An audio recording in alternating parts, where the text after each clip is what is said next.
Kalau ada orang keluar dari rumah, mencari uang, mencari rizki, mencari duit, mencari kekayaan, riyaan, wa mufakharan, riya dan mufakharah, tujuan untuk berbangga-bangga, maka sebenarnya dia di jalan syaitan.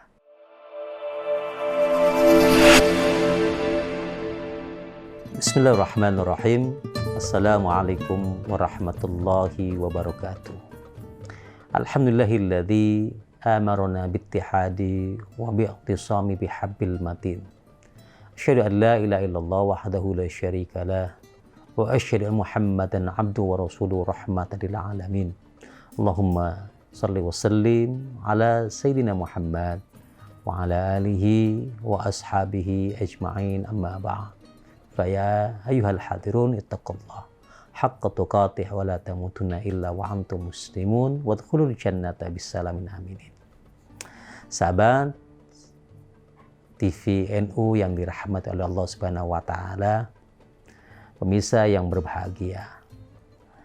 Kenapa di setiap ayat Al-Qur'an Allah selalu menyandingkan kalimat amanu dengan wa amilus sholihat?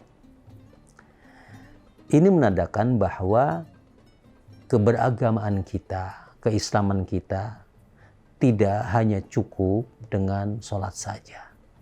Tidak hanya cukup dengan bersyahadat saja. Tidak hanya cukup kemudian dengan menunaikan haji atau melakukan rukun-rukun iman dan Islam yang lainnya. Tetapi perlu adanya amilus sholihat. Makna amilus sholihat yang sederhana adalah berkarya. Berkarya untuk kebaikan dan kesejahteraan diri, orang lain, lingkungan sekitar, untuk alam ini ataupun untuk agama. Maka sejarah membuktikan bahwa para nabi-nabi dan para rasul di samping sebagai seorang nabi, seorang rasul, mereka juga seorang yang berkarya. Mereka-mereka yang berdagang, mereka-mereka yang melakukan kegiatan-kegiatan sosial untuk kesejahteraan diri, orang lain, lingkungan, keluarga, atau secara menyeluruh alam ini. Taruhlah Nabiullah Adam alaihissalam. Nabi Adam di samping seorang nabi punya profesi sebagai seorang petani. Nabi Idris alaihissalam seorang penjahit. Nabi Nuh alaihissalam juga punya profesi menjadi seorang penjahit dan seterusnya. Nabi-nabi semuanya menjadi profesi. Bahkan Rasulullah SAW adalah seorang pedagang ulung dari mulai umur 9 tahun. Rasulullah SAW sudah melakukan perjalanan panjang bersama dengan pamannya. Sayyidatul Khadijah, istri Rasulullah SAW, juga seorang pedagang. 2/3 kekayaan Mekah itu dikuasai oleh Sayyidatul Khadijah, seorang istri yang begitu setia kepada Rasulullah SAW. Saudara TVNU yang dirahmati Allah Subhanahu wa taala. Dalam sejarah ada 3 manusia yang dicium tangannya oleh Rasulullah SAW. Iya, betul. Mereka orang dekat Rasul. Mereka sahabat Rasul. Bahkan dari 3 ini, ada anaknya Rasulullah SAW. Tetapi dicium tangannya bukan karena anak Rasul. Bukan karena sahabat dekat Rasul. Tapi dicium tangannya oleh Allah Subhanahu. Mohon maaf. Tapi dicium tangannya oleh Rasulullah SAW karena tangannya kasar. Tangannya hampir melepuh. Karena saking sibuknya dia bekerja. Dialah yang bernama Sa'ad bin Mu'ad al-Ansari. Dialah yang bernama Mu'ad bin Jabbar. Dialah yang bernama Fatimatuz Zahra. Satu cerita saja. Ketika Rasulullah SAW baru pulang dari perang Tabuk bersama para sahabat, Rasulullah melihat Sa'ad bin Mu'ad al-Ansari sedang memegang cangkul. Mencangkul tanah, tangannya kasar. Tangannya sedikit melepuh. Rasulullah bertanya kepada Sa'ad, "Ma asaba bi yatika ya Sa'ad?" Apa yang terjadi dengan tanganmu Sa'ad hingga melepuh seperti itu? Maka Sa'ad menjawab, Ya Rasul, tangan saya melepuh. Tangan saya kasar seperti ini demi saya memegang cangkul untuk mencari harta yang halal untuk istri dan anak-anak saya. Mendengar jawaban Sa'ad bin Mu'adz al-Ansari, Rasulullah SAW mendadak menundukkan badannya. Hampir saja wajah Rasulullah SAW mendekati kaki Sa'ad bin Mu'adz al-Ansari. Kemudian secara tiba-tiba meraih tangan Sa'ad bin Mu'adz al-Ansari. Kemudian diciumnya oleh Rasulullah SAW sambil berkata, "Hadhil yad lan tamassukun nara abada." Sahabat, saksikan, inilah tangan yang tidak akan pernah tersengat api neraka. Subhanallah, subhanallah, subhanallah. Mendengar ucapan Rasulullah SAW, sahabat langsung terkagum. Sahabat langsung takjub dan kaget. Seorang Sa'ad tidak akan terkena sengatan api neraka karena tangannya yang kasar, rajin bekerja. Dalam kisah lain, suatu hari sahabat sedang bersama dengan Rasulullah SAW. Dilihatlah oleh seorang anak muda yang keringatnya melepuh. Keringatnya keluar keringat, yang badannya keluar keringat, yang basah badannya oleh keringat. Sahabat langsung bicara berubah. Andaikan keringatnya dipakai untuk jihad di jalan Allah Subhanahu wa Ta'ala, tentu sangat luar biasa.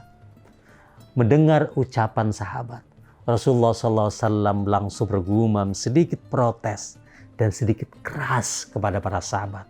Wa in kana kharaja yas'a li abawaihi saykhaini kabiraini fa huwa fi sabilillah. Kalau anak muda itu keluar dari rumah, kemudian nyari duit, keringatnya bercucuran untuk sang ayah yang tua renta, untuk orang tuanya yang sudah tua renta, fa huwa fi sabilillah, maka dia di jalan Allah Subhanahu wa Ta'ala, maka dia fisabilillah. Wa in kana kharaja li waladi sighara yas'a li waladi sighara fa huwa fisabilillah. Kalau dia keluar kharaja, mencari rizki, mencari uang untuk anaknya yang kecil, fa huwa fisabilillah, maka dia di jalan Allah Subhanahu wa Ta'ala. Wa in kana kharaja yas'a di nafsi ya'ifwaha fahuwa fisabilillah.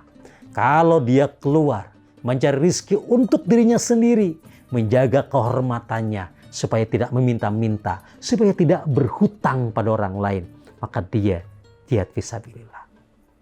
Mendengar jawaban ini, sahabat kemudian menunduk dan merasakan salah terhadap anak muda yang keringatnya bercucuran itu. Sahabat, saudara, rekan TVNU yang dirahmati Allah Subhanahu wa Ta'ala.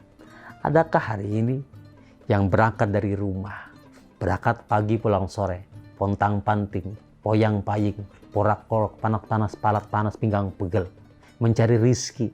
Ada yang datang dari Jawa Tengah, ada yang datang dari Jawa Timur, ada yang datang dari belahan Sumatera, ada yang datang dari Kalimantan, berangkat ke Jakarta. Dia bekerja, punya tujuan 3 ini, cari rizki, barangkali punya cita-cita untuk memberangkatkan bundanya haji atau umrah. Pengen memberikan kain ikhram untuk bapaknya. Pengen gendong bapaknya dan emaknya untuk terbang menuju Makkatul Mukarramah. Kemudian digendong sa'i. Kemudian sa'i baina Safa dan Marwah. Dibawa tawaf di Ka'bah. Adakah yang hari ini punya keinginan untuk memberikan rumah bagi orang tuanya yang hari ini tinggal di kampung halaman dengan gubuk yang real? Adakah hari ini yang mencari rizki, bercapek-capek ria, keluar pelepuh keringatnya? Atau Anda hari ini menjadi ojol? Atau Anda hari ini menjadi driver? Atau bekerja di satu perusahaan demi untuk istri tercinta? Atau menyekolahkan anaknya supaya anaknya bisa pintar, supaya anaknya menjadi anak yang soleh, rajin ibadah, berhasil dan sukses? Atau adakah hari ini Anda yang berangkat dari rumah bekerja untuk harga dirinya, supaya tidak minta-minta kepada orang lain, supaya tidak berhutang ke sana kemari, supaya dia punya kehormatan ketika bertemu dengan teman-teman, dia bisa memberi, dia bisa mentraktir, atau kemudian dia bisa membantu yayasan atau apapun demi kehormatannya. Maka kalau ini syaratnya, kalau ini tujuan Anda bekerja, maka Anda, wahai sahabat TVNU, Anda sedang jihad di jalan Allah Subhanahu wa Ta'ala. Anda sedang jihad di jalan Allah Subhanahu wa Ta'ala. Jadi jihad itu sederhana. Saya rajin untuk keliling di beberapa lapas-lapas yang ada di Indonesia bersama dengan sahabat-sahabat dari BNPT. Saya bicara dengan teman-teman yang menjadi napiter, ya, menjadi narapidana teroris. Saya bicara dengan mereka. Sebenarnya jihad itu sederhana. Jihad itu banyak. Anda tidak perlu capek-capek memanggul senjata masuk keluar hutan. Anda tidak perlu sembunyi-sembunyi kemudian merakit bom. Anda tidak perlu kemudian datang ke satu tempat, kemudian Anda masuk hutan, kejar-kejaran dengan polisi, dengan aparat, atau Anda tidak perlu kemudian sembunyi-sembunyi dalam berdakwah. Jihad itu luar biasa banyaknya. Anda bekerja, Anda pikirkan anak supaya sukses. Anda pikirkan istri, Anda pikirkan untuk orang tuamu supaya bisa haji dan umroh. Anda bahagiakan orang tuamu. Anda bahagiakan emakmu. Sampai kemudian emak kita menitikan air mata. Inilah anakku yang pernah dulu aku lahirkan. Yang dulu pernah aku kandung. Yang dulu pernah aku susui 9 bulan. Sebenarnya aku susui 2 tahun lamanya. Yang pernah aku gendong. Yang pernah aku sekolahkan. Yang pernah aku kuliahkan. Dan hari ini dia datang membahagiakan aku. Bahkan mengajak aku jalan-jalan ke Mekah. Itu jihad fisabilillah. Adakah hari ini Anda yang bekerja seperti itu? Kemudian Anda mencari rizki demi untuk menjaga dirinya. Maka itu adalah jihad yang sederhana. Sangat-sangat sederhana, tapi gampang. Tapi saudara, ada yang perlu kita. Ada yang perlu untuk kita analisa. Kita waspadai. Apa itu? Lanjutan sabda Rasulullah SAW, wa in kana kharaja yas'a mufakhkharan wa riya'an fa huwa fi sabili syaitan. Kalau ada orang keluar dari rumah mencari uang, mencari rizki, mencari duit, mencari kekayaan, riya'an wa mufakhkharan, riya dan mufakhkharah, tujuan untuk berbangga-bangga, maka sebenarnya dia di jalan syaitan. Apa ciri-cirinya saudara? Ya, ciri-ciri riya'an wa mufakkaran adalah ketika dia mencari uang, tetapi dia mencari rizki, lupa terhadap yang memberi rizki. Dia mencari harta, lupa terhadap yang memberi harta. Dia mencari dunia, tapi lupa terhadap yang memberi dunia. Ketika dia cari uang, lupa sholat. Zuhurnya dia tinggalkan. Asarnya dia tinggalkan di perjalanan. Maghribnya dia tinggalkan karena terlalu capek. Isanya dia tinggalkan karena ketiduran. Subuhnya dia tinggalkan dengan alasan sulit untuk bangun pagi. Dia tinggalkan sholat. Berharap rizki yang lancar. Tetapi lupa terhadap sang pemberi rizki. Dia mencari uang. Berharap supaya anaknya soleh. Tapi cari uangnya yang salah. Dia mencari rizki, ingin mendapatkan anak yang nurut, tetapi mencari rizkinya menyengsarakan orang lain. Maka ini adalah ciri-ciri orang yang mencari rizki terkena hinggapan penyakit riya wal mufakhkharah. Yang kedua, ciri-ciri orang yang mencari rizki terkena penyakit riya wal mufakhkharah adalah ketika matanya buta. Dia tidak bisa membedakan mana yang halal dan mana yang haram. Dia tidak bisa membedakan mana yang baik dan mana yang buruk. Dia tidak bisa membedakan mana yang bagus dan mana yang jelek. Rasul sudah lama berpesan, sayati ala nas zamanun la yubalil mar'u aina taksaban halal awil haram. akan datang satu zaman, satu masa di mana manusia sudah tidak peduli harta yang dia cari halal atau haram.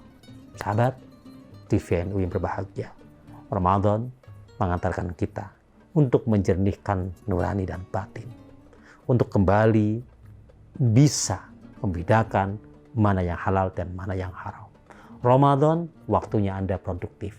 Silakan bekerja, silakan bekerja, silakan cari rizki, hidupi sejahterakan anak-anak dan istri kita, hidupi dan bahagiakan orang tua kita. Nanti besok kita pulang kampung, kita bikin senang emak dan bapak kita.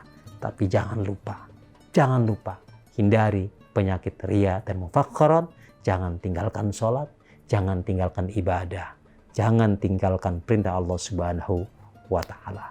Mudah-mudahan apa yang hari ini kita sampaikan manfaat untuk diri saya pribadi, untuk Anda, dan kita bangun kehidupan yang penuh dengan kemajuan di dalam ridha Allah Subhanahu wa Ta'ala. Hadanallahu wa iyyakum ajma'in. Wallahu muwaffiq ila aqwamit thoriq. Assalamualaikum warahmatullahi wabarakatuh.